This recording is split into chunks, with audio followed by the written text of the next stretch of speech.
places which I have visited in the Garden Island of Tasmania, none has impressed me more than Freycinet Peninsula on the east coast.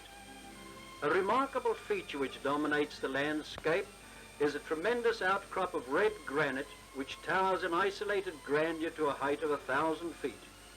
Known as the Hazards, this part of the peninsula shelters on the shore side the tranquil waters of Coles Bay. Oceanwards, the crags fall precipitously to the sea. It is a grand spectacle, and the peninsula remains unchanged from the day when the French navigator poured in, anchored his ship nearby, and sent off a boat party to explore. The name of the officer in charge, Freycinet, was subsequently given to the peninsula. Across the narrow isthmus, the waters of Coles Bay are blue and peaceful. It is such a place as lovers and newlyweds dream on.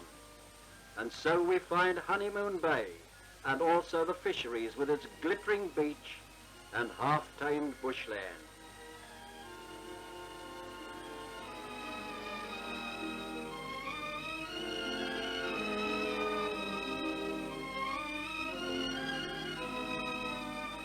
For anglers, these waters offer exciting fishing, and for those seekers after unspoiled beauty, well, here it is.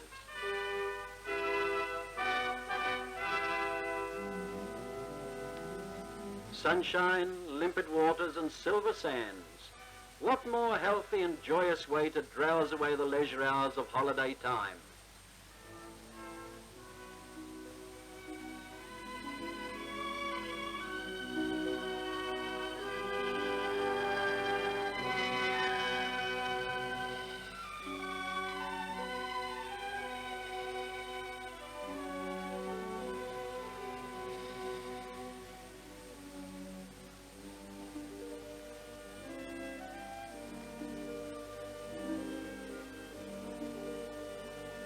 We did a lot of climbing around the Hazards in search of pictures, and my camera crew seen clambering over the granite boulders were infused with the holiday spirit as we hiked the heavy gear from place to place.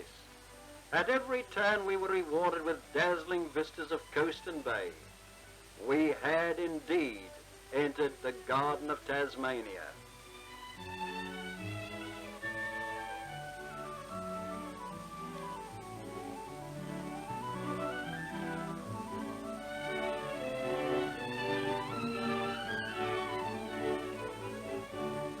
And what a place of contrasts and changing interests, not alone in scene but also in sport and entertainment.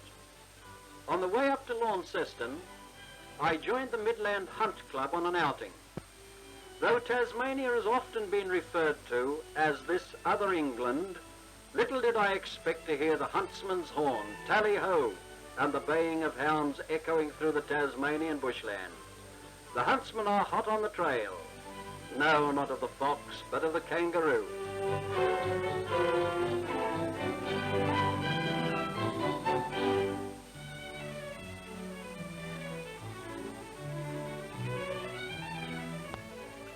And so we come to Launceston, second city of Tasmania and one of the oldest in Australia. A lovely, friendly centre abounding in parks, gardens and civic pride. The garden city runs down to the River Tamar, with its splendid port and loch scenery. The South Esk joins the Tamar at Launceston, and we are looking up the canyon of the well-known Cataract Gorge. Along the valley of the Tamar and in its vicinity are some of Tasmania's finest apple orchards. In pre-war times, apple growing was a major industry. Through the high grade of the crop, 3 million bushels were exported annually to the United Kingdom in competition with the world's best.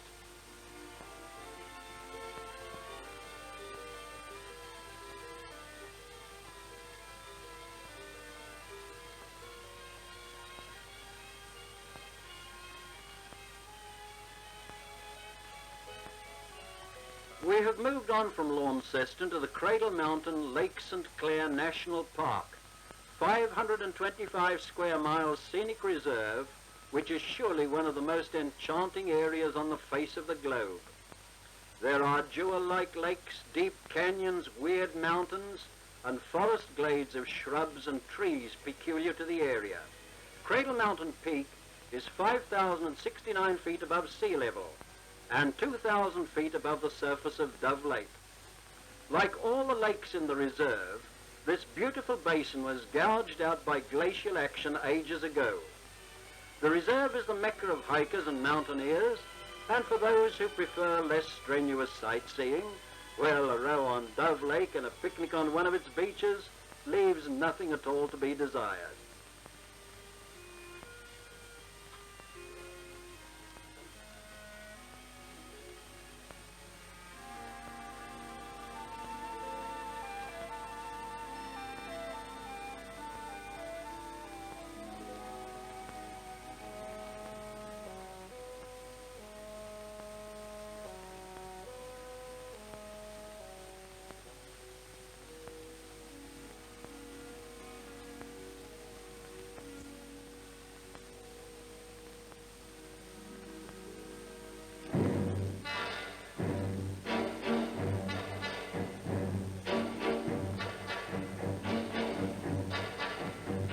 Perhaps you have wondered as to whether the forests which glorify the Tasmanian scene have commercial use.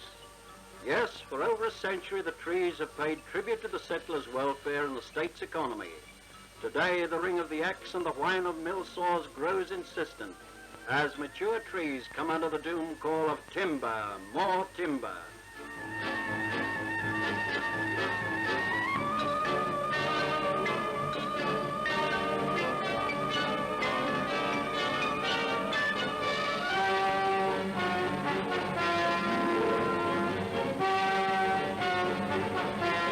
Tasmanian mills are playing a vital part to answer the call for timber, particularly in the home building industry.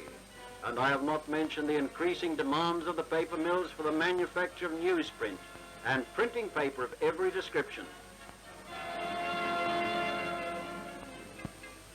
This brings our tour to Tasmania's northwest, a region of quiet, historic villages, mellowed with age, backed by imposing, well-timbered heights and ranges. Here also is the Garden of Tasmania, Felix, famed for its farmlands and pastures, a land of fertility, producing in abundance all kinds of grain and vegetable crops for the home and the mainland markets.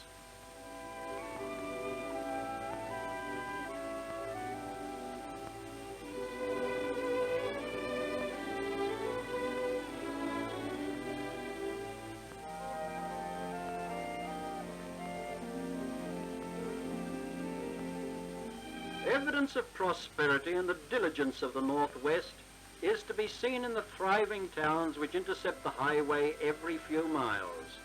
Such a one is Burnie, the largest port on the northwest coast and the third town in Tasmania. This part of the coast is separated from the Australian mainland by Bass Straits, a distance of 215 miles. From Heights near Wynyard, we look east along a typical stretch of northwest coast where the traveller's interest is pleasantly divided between coastal scene and the charming countryside with its prosperous farms and small towns. Cutting across the triangle of Tasmania's northwest corner, we reach the Pieman River, which outflows into the west coast. This region is rich in minerals, and at one time alluvial gold and osmiridium was won from the waterways which flow into the Pieman. But the miners have long since departed, and the river flows through a land of silence and almost impenetrable rainforests.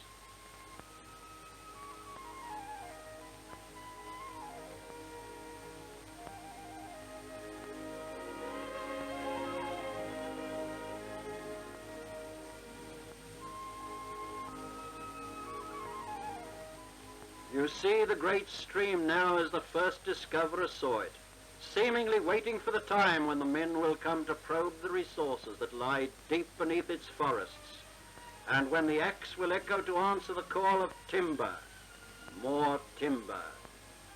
To all who have an appreciation of quiet, pervading beauty, the Pieman River will remain as a solace to the mind for all time.